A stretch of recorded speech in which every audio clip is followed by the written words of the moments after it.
Coming up on our Sweet 16 edition of Sports Extra. Ball is life in this show. From the ACC tournament to the first 2 rounds of the NCAA tournament, we have you covered on all the basketball that happened during spring break. And we give you the inside scoop on a Sports Extra reporter turned overnight celebrity. All that and more, Sports Extra starts right now. From the University of North Carolina School of Media and Journalism, covering the full range of Tar Heel athletics. This is Sports Extra. How sweet it is to be headed to Philly. The Heels are looking to dance into history this week. Good evening, I'm Jordan Black. And I'm Kelly Glendenning. Welcome to our Sweet 16 show, 16 minutes of full tournament coverage. We'll start with the ACC tournament that went down last week in D.C. One of the goals for this year's basketball team was to raise a banner, and the Heels met that goal. ACC Player of the Year Malcolm Brogdon and the Wahoos met UNC in D.C. last Saturday for the conference championship game. Joel Berry led the Heels early, scoring in every way. He went 3 for 3 from beyond the arc, and here gets 2 of those 19 points on this aggressive drive.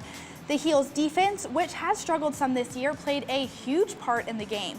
Marcus Page was tasked with keeping Brogdon at bay, here getting the Virginia miss, and here getting some backside help from big man Joel James with a huge block.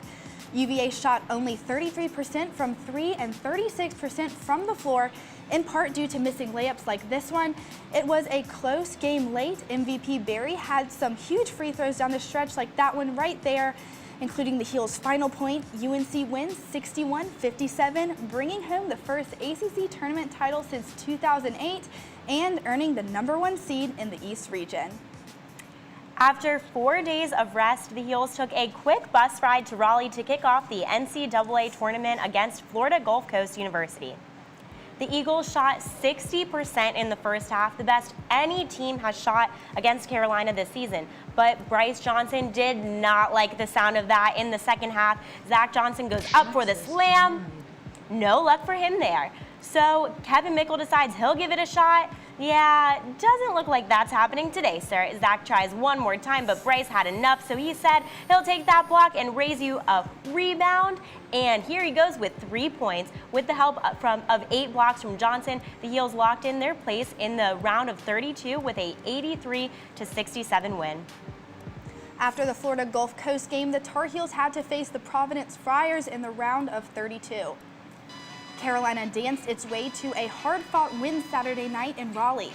Marcus Page set the tone early, singing this beautiful first-half three-pointer. Marcus was Marcus, but the real showstopper was Bryce Johnson. The Friars were keeping the game close, but Bryce would have none of it. Get that out of here. After weeks of facing questions about their toughness, Bryce and the Heels were ready with an answer, and they had some fun along the way. With a home game atmosphere, PNC Arena was loud, and check out that bench. They were loving it. Equally impressive was Isaiah Hicks, who was perfect on every shot he took in the game. He was also a rebounding machine, ready to help his team tie up the loose ends and move on to the Sweet 16. And Saturday night was full of highlights for the men's basketball team, but there was one glaring lowlight. Brant Berry has more. There was a lot of fun basketball on Saturday between UNC and Providence, but there was one thing at the game that was not so fun. The Providence mascot. It's been named by numerous blogs as the creepiest mascot in America. So I set out to find what is the scariest, the Providence mascot, Grayson Allen, Voldemort, or Jason from Friday the 13th. Let's find out. So who do you think is the scariest and why? I'd probably have to go with Grayson Allen just because he's sneaky. You just never know what you're going to get with him. He'll probably stab you on the court, trip you, you never know.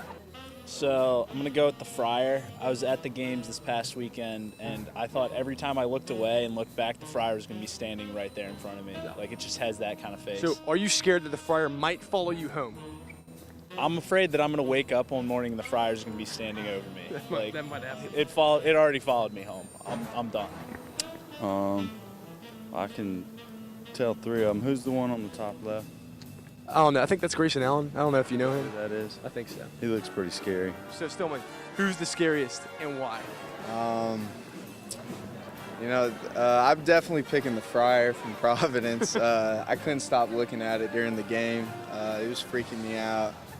I'm pretty sure it tried to take a couple kids during the game, so I don't know what the deal with that thing is, but I'm definitely going with that. The team not only helped Carolina fans by winning, they rid the world of one terrifying mascot. From Chapel Hill, I'm Brant Berry, reporting.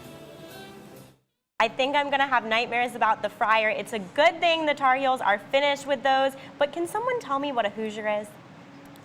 We now bring in basketball analyst Rivers Upchurch live in studio to help break down the ACC Championship and the first weekend of March Madness. Rivers?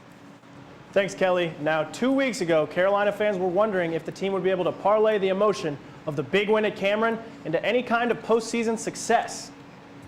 3 nights in D.C. and a couple of cut-up nets later, and the undisputed ACC champion Tar Heels were suddenly the 3rd most popular choice to win the NCAA tournament. Now, Carolina came out very flat in the first half against Florida Gulf Coast. Here you see some good ball movement from the Eagles as they end up with an open jumper to make it only a 3-point game. But Carolina picked up the intensity in the second half, and at the end of the day, it was just too much Bryce Johnson. He finished with 18 points, 7 boards, and 8 blocks as Carolina cruised to a 16-point win. Now, that win made a little bit of history for old Roy.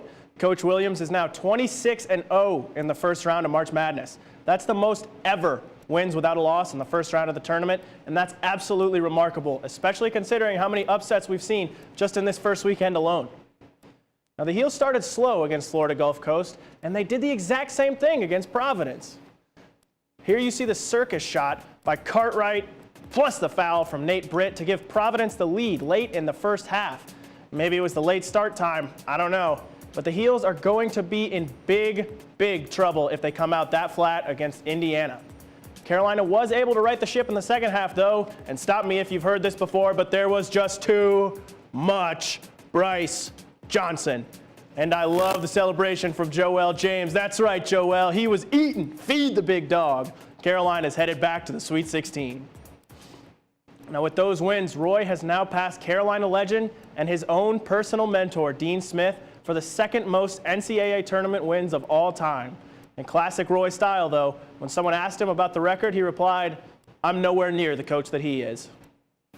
Now, this team has been giving me some flashbacks lately. Let me tell you about those.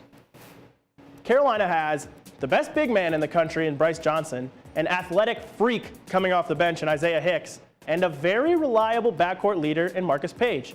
And who does that remind me of? The 2005 national champions, Sean May, Marvin Williams, and Raymond Felton. Tar Heel fans will remember them for helping Roy win his first ever national championship 11 years ago in April.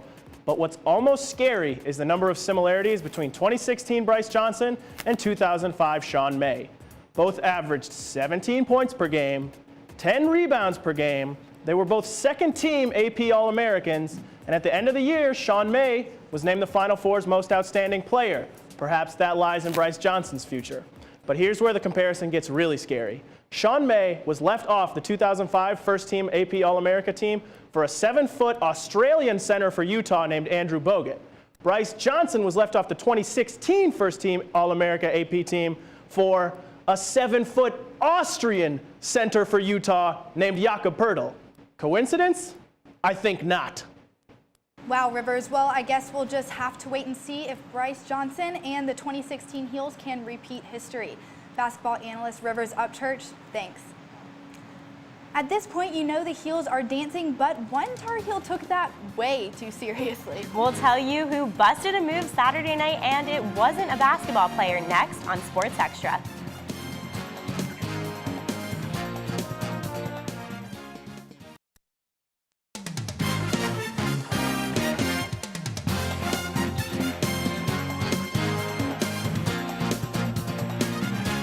The Tar Heels had a short drive to get to their tournament games. That didn't stop our Paul Beam from getting on the band bus and quite literally exposing us to his world.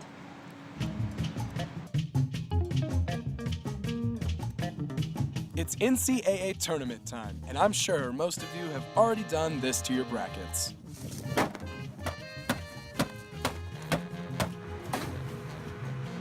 Luckily, UNC didn't let us down.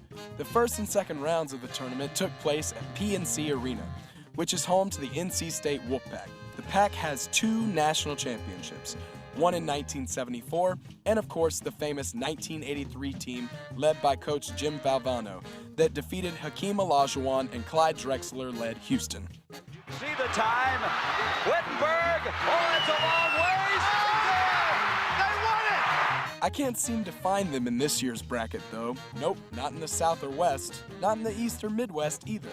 Okay, that was uncalled for. State makes a great pretzel though. The pretzel I am eating is filled with cream cheese.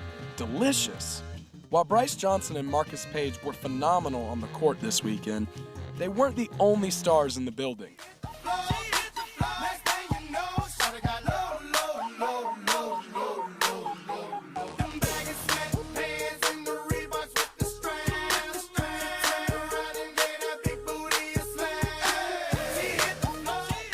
Yeah, I'm kind of an internet star now. Enough about me though. The important thing is that the Heels took care of business, and Ramses and I will see you in Philly for the Sweet 16. In Raleigh, I'm Paul Beam, reporting. Okay, not so fast, Paul. We aren't going to ignore what you just did on national television, and based on the fact that Twitter was blowing up afterward, others aren't either. Sydney Fedora, UNC football coach Larry Fedora's daughter, tweeted, "I paid $129 on iTunes to make this Vine. Oh, Sydney, we are so glad you did." WRAL reporter Joe Ovies tweeted, "Good morning. This UNC band dude lost himself to dance last night," and the tweets kept pouring in as SB Nation said, "That North Carolina band," with a big pair of shocked eyes at the end. Bleacher Report used Paul's moves to illustrate the Tar Heels' future, tweeting, "#1 North Carolina gets to keep dancing as they defeat #9 Providence 85-66. #Let's dance. Sweet 16. Paul, you have some pretty sweet moves, man. And Paul wasn't the only one doing some dancing this weekend. Indiana advanced to a Sweet 16 matchup with UNC, and basketball analyst Brett Thompson joins us live to break it all down. Tell us what's up, Brett. Oh, thanks, friends. All right, before we get into this UNC-Indiana matchup, let's take a look at how the Hoosiers advanced to get there. Indiana opened up tourney play against Chattanooga and pounded the rim throughout the game. That's OG Anunoby there with the McAdoo play. Later on, that's Thomas Bryant missing, but Troy Williams follows with the jam. Fast forward a little bit to the second half. Here comes the punctuation mark as OG spins through traffic and throws down the dunk. Hoosiers win 99-74. Then came the big one as Indiana reignited their rivalry with Kentucky in the second round. Now, Kentucky jumps out to an early lead after the missed dunk by Williams that turns into the Marcus Lee flush. Then, later on, hey, boo-boo, it's Yogi Ferrell driving to the picnic basket to tie the game at 30. Very next possession, Williams again attacks the rim. He's successful this time, putting Indiana ahead. Then we'll go to the second half again. Still a tight game, but Thomas Bryant, the hoop plus the harm. And then Anunoby for 3. Splash. Indiana moves on 73-67.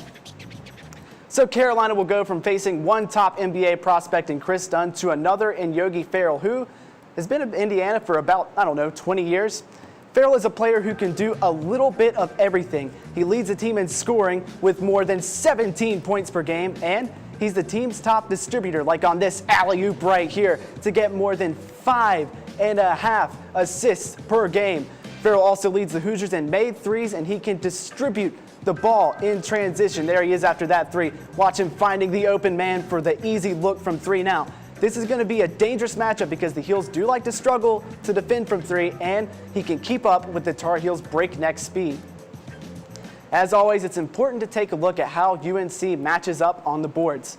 Indiana is more than capable of holding its own on the glass, averaging about 37 rebounds per game, including almost 12 per game on that offensive end. Now, that's important to note, considering UNC can get caught ball watching on the defensive end. And Indiana is generally solid on the boards with a plus 6.9 rebounding margin. Definitely a nice stat, no doubt, but Carolina is even better, out-rebounding opponents by more than 8 boards per game. And finally, there's going to be a fun matchup because both teams have a slew of guys who can corral loose balls. Indiana has 7 players averaging more than 3 boards per game, although, interesting fact, no Hoosier has more than 6 rebounds per game, and UNC has 6 players averaging at least 3 rebounds, including Bryce Johnson, who gets a ridiculous 10.5 per contest. All right, Brett, so what's your prediction for the game? Oh, you're going to put me on the spot here. I'll tell you what, I think Carolina does hold on against Indiana. I think Yogi Ferrell's going to put up a valiant fight, but Carolina, I'm going to give you another prediction. I'm going to put Notre Dame against them in the Elite Eight in my bracket. Okay, well, speaking of brackets, we have a little March Madness going on inside our studio with our annual NCAA bracket challenge.